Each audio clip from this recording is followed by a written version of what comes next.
Coffee Talk. I am grateful to see you here. Also, I'm excited that we have an Omega One tonight starting. Yay! It's been a while since we've done a program. But today in our Coffee Talk, I would like to take a moment and talk about maturity. The question would be, what makes a person mature, or how do we know a person is mature? Obviously, we can't go through age because I know some 40-year-olds that are not very mature, and yet there are some 10, 11, 12-year-olds that are probably a little bit more mature than I am. So, what makes a person mature? Um, One of the things that I think about when it comes to maturity, if you think about the definition of maturity, it's an indication of when a person responds to a circumstance or event in an appropriate manner. That states maturity. So when I have the ability to respond to an event in an appropriate manner, then I'm considered mature. So again, how do I get to maturity? If you look throughout history in some of the cultures, there are things called a rite of passage. The Native Americans used Vision Quest. Um, Fraternities and sorority have Rush Week. That's something that we consider to be a rite of passage. But for me, I think that maturity comes when we overcome a struggle. So it requires a bit of courage, a stepping into the fear, and surviving, like a survival instinct, can give us a sense of maturity. So I think about the children that I know that are fairly mature. They have overcome obstacles, the death of a parent, um, being homeless, uh, financial struggles in the house, struggles with other children, like if there's a disability in the house or within themselves. These are things that help develop us. Now, some of us had really good, not us, some people had really good childhoods, and doesn't mean that they're not mature. We could look on the other side of children that were spoiled and they do not have a sense of maturity even as adults. You can always spot a person who was spoiled as a child because they don't have that level of maturity. They're not responding in an appropriate manner. Now that means not responding in an appropriate manner means they're not emotionally unstable. They're not reacting to everything, screaming and yelling and throwing temper tantrums. That's immature. We even call that, oh, that child is immature. They're throwing a temper tantrum. They're screaming and yelling. I want, I want, I want. That's a sense of immaturity. So, how do we determine when a person is mature? Well, when we look at the individual and see how they are interacting with us. Um, in Omega, you know that we challenge people. We challenge them to give you an opportunity to develop your sense of maturity. That's one great way, one benefit of being challenged. It develops your maturity, gives you the opportunity to say, oh, this is how I'm acting now. Is this appropriate or inappropriate? Is this a way that I would want to be seen?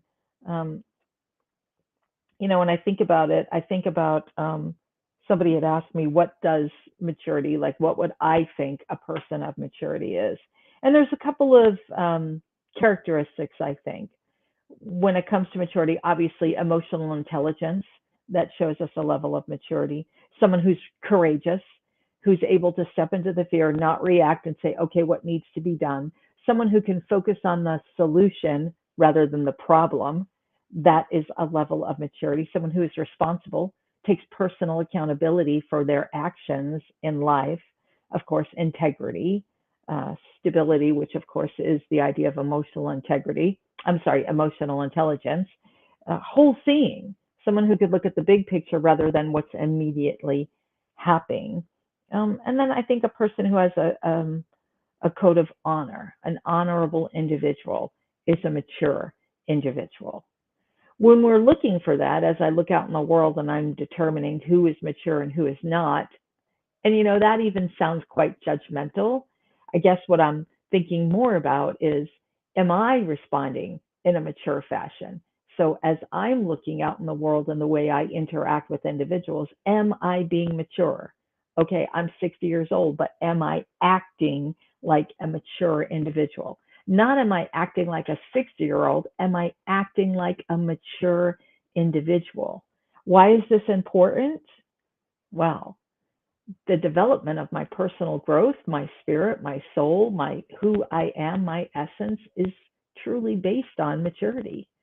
If I cannot sustain a mature characteristic, any mature characteristics, there will be no growth.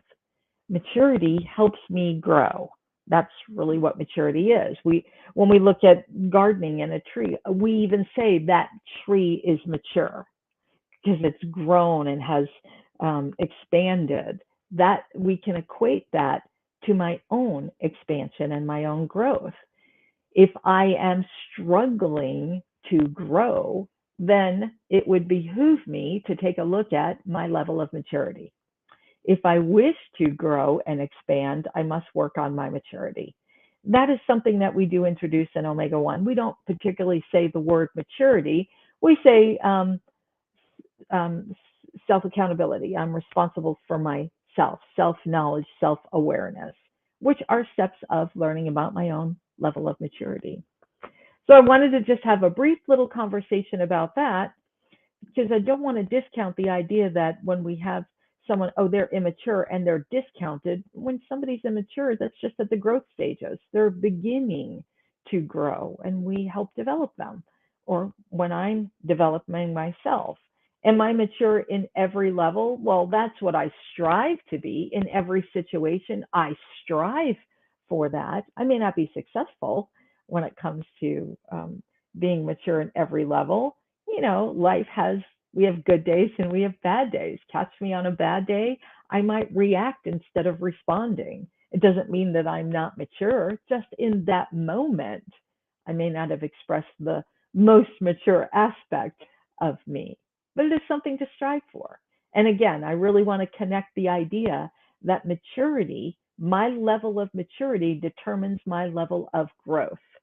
In order for me to continue to expand and to grow, I must continue to work on my level of maturity, which includes those characteristics of being courageous, personally responsible and accountable, having integrity, emotional stability, wholesome, and honorable. So, thank you for joining me this morning. I hope that you enjoyed our little chat and I look forward to seeing you on the other side of Zoom. Of course, thank you again for keeping the spirit of Omega alive. And those of you who are graduates of Omega 1, remember we have an Omega 1 graduation on Sunday. That will be at 5:30 at the Dynamic Living Counseling Center in Tempe. Go to our website, you'll find the address. I will be sending out an email as a reminder. Have a wonderful weekend. Oh, and happy Father's Day to all of the fathers out there. All right. Bye now.